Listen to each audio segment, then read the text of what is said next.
Welcome, friends. Lost Scarf here. Okay, it's recording. So, guess who just streamed for like 10 minutes? They thought they hit the record button because sunglasses are hard to see with on a screen. This dumbass right here. Like him? Yes, him. Okay. So, at least this means I get to formulate my thoughts better. And they'll be less raw. So, what did I talk about? I talked about dating. So, first up was dating. I'm gonna go on my second date on Sunday. This girl's really great on paper, and so I'm hoping I don't mess it up. We're gonna see the Spider-Verse movie, and then we're gonna hang out and talk a little bit about the movie and hopefully other things after that, and we'll see where that goes with that. I gotta go to work after we do the date. I'm hoping I can be impressive in some way. I don't know how, but I hope I do. I will dress nice-ish, a little more casual than last time. First one was first impression, now it's to be a little more casual. Still a nicer shirt than graphic tees, and a jacket or something. Maybe I'll do the Comic-Con jacket, just show more nerdum a little bit. Because this girl likes board games, she likes video games, she likes anime. She likes a lot of things I like, but also different things. And she has opinions, but they're fair point opinions. They're not nonsensical, they make sense. Whether I agree or disagree with her, I'm like, oh, that's a good point. Those were fair points. And so, I like that. And she's also attractive. That's not the main one. Let's see how I word this. Initial. She looks nice. Let's look at her profile. Oh, her profile looks nice. Okay, swipe right. And then we talked, and there you go. As a total package, at least as first impressions go, she's very nice. So I'm hoping this works out. Or worst case scenario, I have a new friend. That is what I'm hoping. I don't want a new enemy. I just want a new friend or a girlfriend or a wife someday. Something like that. I want the positive things. And positive failure, not negative failure. I don't want a new enemy. I have enough enemies as it is. So we'll see how this goes. And of course, after the second date, I'm going to be a little forward. Be like, hey, let's figure out the third date. Please, let's figure that out. The next thing I talked about was... I talked about the budget and affirmative action. So, affirmative action and diversity and wokeness and all these things. So, the military diversifying is not wokeness. The military diversifying is smart. Because you want to have different races and different cultures, so you understand different races and different cultures, and different ways to tackle different topics and ideas. Generals in the military yeah, we need more of everything, because the more diverse we are, the more we can adapt to things, because there's different people with different ideas. If we just go in monoculture, we will have a blind spot. That makes perfect freaking sense to me. And that is why the military tries to recruit from everything. But the problem is there's a lot of racism in the military too, which doesn't help itself, to be honest, because you want to have as many tools as possible. Another thing I talk about with the military is this whole thing with the budget, with the debt ceiling. So the weird thing with the debt ceiling is, when they were doing all the talks about that and figuring out the budget and everything, there were politicians like Lindsey Graham going well, we're going to have less defensive spending, and that's a problem. I was like, if you look at where all the money goes in the budget, defense has the most money by a mile. Just billions and billions of dollars get thrown into the military. And the problem is the military is actually bloated. They suffer from a lot of bloat because they have to spend so much money every year. There are bases, and this is what I learned from military friends. There are bases with just TVs wall to wall. There's just TVs everywhere. There's furniture everywhere. They pay an extra amount of money for things because they just need to have their budget spent. Because if you don't spend your budget, they take it away. You have any idea how stupid that is? Maybe there's a year where you just don't need to buy anything. And then 3 years down the line, you need to buy a bunch of things. But if you don't spend a bunch every year, that gets taken from you. It's an idea of efficiency, but I get that. But the problem is, once you lose it, they never give it back. Or it's a pain in the ass to get it back. And that's where it fails. The crux of everything is people suck. That really is the crux of everything, is people suck. And that ruins it for everyone. And it's the same thing here with the military budget. Where some years it could be leaner than others, and we could have a very good, efficient military, but we don't because we're forced by this stupid idea for budgets. It's the same thing for government as well. Here's an ass-backward idea at work, and that is, If you don't print enough papers, they'll take your printer away. So my boss is like, Evan, all right, we're going to kill some trees today, and printed a bunch of crap. There's a bunch of manuals and things so that we'd have it all available to read when we could just look at it on a computer. And other departments did that too, to maintain their printers. That is stupid. Every place should have a printer just cuz. They might not use it as much as other places, but they're going to have a need for it at some point. Because paperwork is important everywhere. Scanning is important everywhere. Faxing is still important in a lot of places. It's really silly to do that. Really silly to threaten to take away a printer because you're not using it enough. It's absolutely idiotic. And it leads to waste because of that. So I was talking about affirmative action because I was listening to NPR and they're just talking about this. This case is still going. I'm surprised because I was annoyed by it back in 2014 and it's still happening. So affirmative action, the point of affirmative action is it forces tokenism. And people are like, well, that's not good. It's racist. Like, here's the problem. If a school has a choice, it'll be a sea of mayonnaise. It'll be a white sheet all the way across. That is the truth of the matter. Because that's what it was before affirmative action. And that's what it's been after places lost affirmative action.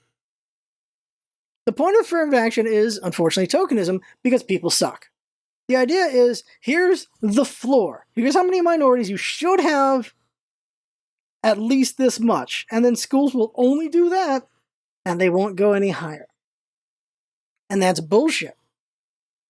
But because of that, you get some really dumb things. So here's this Harvard case, which I did not know was still happening. I thought it got thrown out by now, but it's not. It's going to get listened to soon by the Supreme Court. That's a conservative one, so that's even more worrying. So in 2014, there's been groups trying to kill affirmative action for a long time. But 2014, they got an idea. Let's get the Asians involved in this. Now, here's the thing.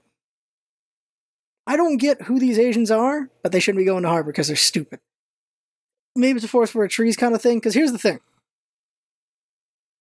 The idea is, and I don't know the actual number because they're not allowed to say the actual number, but Harvard brings in a certain number of Asians, certain number of Mexicans, certain numbers of blacks, and other minorities, a certain number of each every year to meet their quota.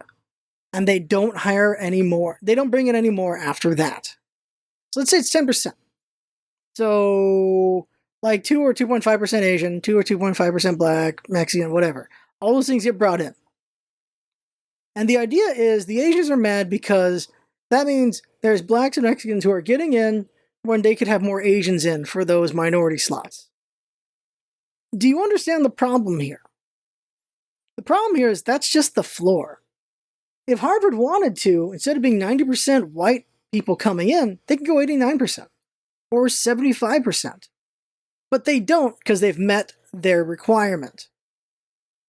And if they get rid of affirmative action, what incentive or thing to force them to not go back to just bringing in nothing but white people? Nothing at all. And here's the thing, you can't trust people to be honorable when it comes to just at large, and that's the problem because people suck. If Harvard's allowed to just be all white again, it will be all white again. Just that easy, because people suck. That's it. Now, the other thing I talked about was race. So a main theory is the Pangea, out of Africa theory, where it was just one spot, then the land spread out, and then people migrated to all these places. That's one. Or it's just humanity started in Africa, and then we spread out. There's tectonic plates and all these things. I'm muddying it a little bit, but the out of Africa theory is like the major one, where we just all started in Africa and we spread out from there. And that's usually what DNA testing does. They're like, okay, you've got these markers that say you're from this group that traveled here from Africa, or you're from this group that traveled here from Africa. And that's how the markers work. And so, yeah, we all started from there. So that's why everyone has at least a percentage of African, because we all started from Africa. That's how that works. You have the people who stayed in Africa, you have the people who moved over, went over to the Asian side. Some went across the ice, was the ice bridge, and went over to North America. And they spread down to South America. And then you have the others who went over, of course, to Europe, and so on and so forth for those areas. You have, of course, seafaring people who went to the islands and things like that. And just as humanity adapted to these different places, we had different skin colors because how much melanin we needed, or just different attributes and traits needed to survive in these different places. That's what happens. That's evolution. That's what it is. And then we decided at some point to make races out of that. There's a difference between race and culture, though race can have a majority in a culture. Like there can be a lot of this race in a culture, but that does not necessarily mean it is only that. Is a better way to put it. Because you could have, what's an example of that? What's that one group? Can't remember what it is right now, but there's a group where it's like this pocket of people refugeed over to another country and they're just a very different color.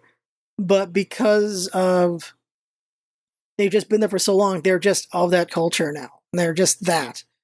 And it's just a bunch of mixed race of that. And I can't remember what it is right now. There's a lot of examples of that. Oh, a funny one I always remember is my buddy going to France.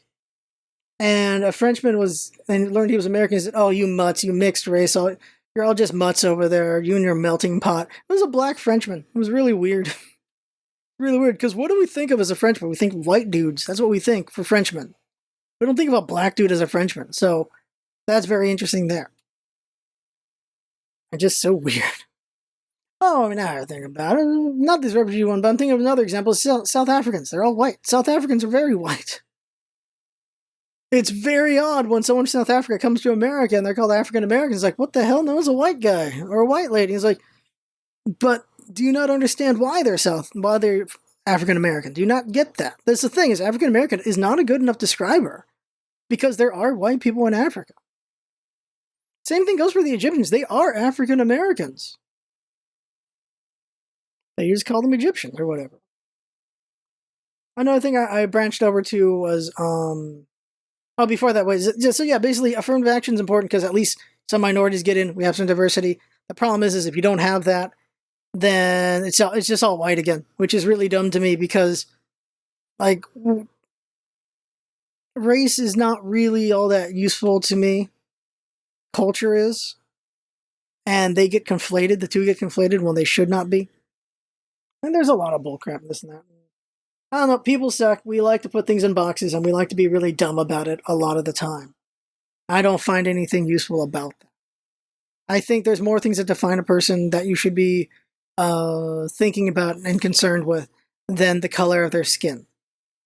Or just the traits of their flesh. I don't find that all that useful. I don't find that all that great or interesting. I find more just the character of the person. That is what's important. Because I don't think of myself, first thing I think of is not me being Asian, it's not being Mexican, it's just me being me. And what the things that I've done and things that I do, that's more important to me. When you're in college, there's a lot of emphasis on identity and there's a lot of talk about your race and your culture and all that. And that's never been the thing that I care about. What I care about is, what's the things that I've done in society? What are the things that I think about in society? That is who I am. Not the blood that courses through my veins. The blood that courses through your veins is like just a shortcut to figure that out and to understand some idea. But at the end of the day, your blood does not dictate who you are. You dictate who that is. It's a bit of nature versus nurture. Because, of course, your upbringing will dictate some things. But your upbringing does not do everything. We don't live in a bubble. The people we interact with influence us. The things we watch influence us. Our parents influence us, of course. Our siblings influence us. So many things influence us. But at our core, we're also just in our own mindset of things as well, that have been formed by others and by our own judgments on things. Be them random or be them set by nature. Who knows? I am who I am because that's who I am.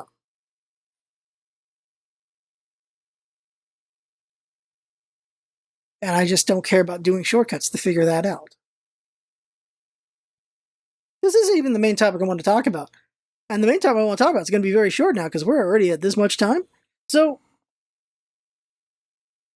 the main thing I want to talk about is what is mainstream or what is well-liked and understanding that for good and for bad.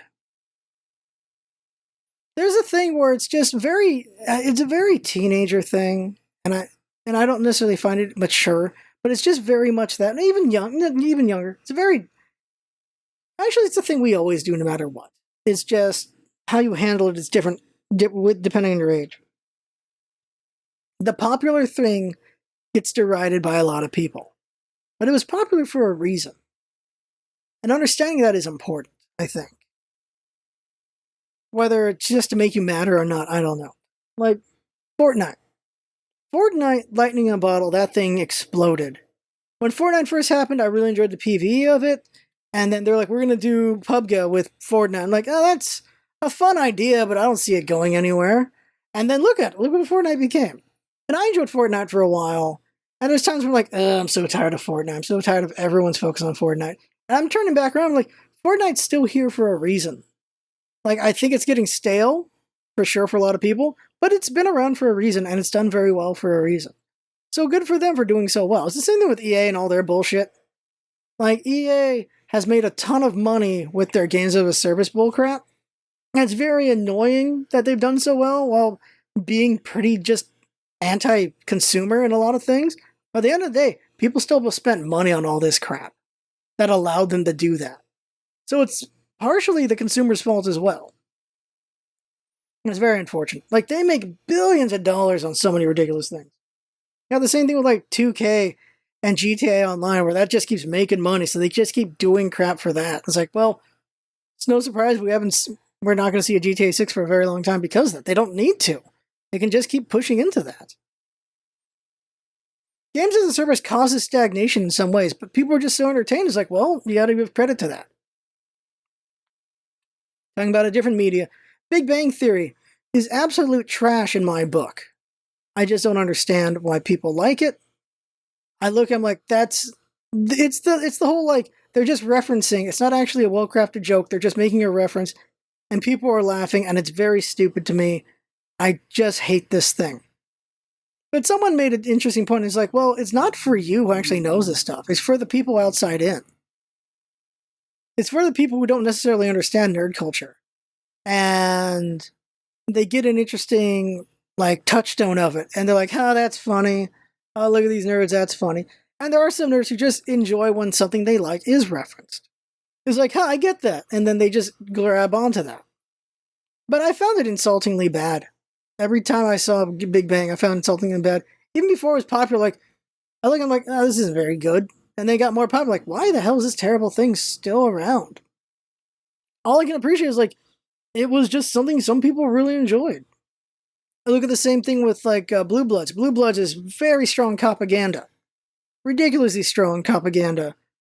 And, like, I like the characters in it, I like the actors in it, but sometimes it's such, and the reason why I watch this is because my coworkers I have some older coworkers. Blue Bloods is like, the median age for their viewership is like 60-something, 70-something. And so my older coworkers watch Blue Bloods, and I'm just stuck there watching. And, like, there are times where, like, I like what's going on, but it's very heavy-handed and very pro-cop in a worrying way sometimes. It's not great. They always put the cops in a position where they're morally righteous no matter what. And it's like, yeah, okay. Okay with that, Jesus. Things are popular for a reason. And sometimes they're for just very awful things. Trump, of course, is an example of that. I don't understand how people don't understand how Trump is just a scumbag, but the reason why you like him is because he's doing the things you want him to do to people you don't like. And it very much is consuming poison because it's like, well, this poison is poisoning others, and so it makes me happy. Trump is a man who shits in a golden toilet. He does not care about the common man. He does not care about you. He does not care about me. He does not care about anyone but himself. That has been proven through decades of him being on TV. Anyone who thinks otherwise is insane to me. The truth of the matter is, very interestingly, Trump is our first, to be honest, secular president. He is the first president who does not actually believe in God. He's transactional. Everything he does when it comes to church is 100% lip service. Everything he does with the freaking flag is lip service. He hugs the flag in very awkward ways. It's so weird. Trump has always been a man in for himself. And what always blew my mind was all the rhino talk, acting like McCain was a fake Republican, acting like all these other people were fake Republicans because they were not for Trump. Trump was only Republican for like 4, 6, maybe 7 years when he went for president as a Republican. He went for president as a Democrat for decades. And when that wasn't working, he switched sides. That's happened with a lot of grifters. They were grifters who were Democrat, but they weren't making the money, so they went to the Republican side and they made a ton of money. This has been a playbook many times over the years. And yet somehow people don't catch that. The same thing with the affirmative action thing is like, it's very obvious. And yet you don't see it. And it's wild to me. Now, if you like what Trump did as a tool for your party, now I get that. I understand that. He was very useful as a weapon to harm a lot of Democrats. He was very good for that. But he also eroded a lot of democracy as well, which I think should be worrying. But not everyone is for fair politics. Some people are just power politics, and Republicans have been playing that playbook for quite a few decades. It's really disappointing, to be honest. Having been raised a Republican and being raised on the optimistic version of Republicans, it's very frustrating to see such a piss-poor version of them existing now and being so popular.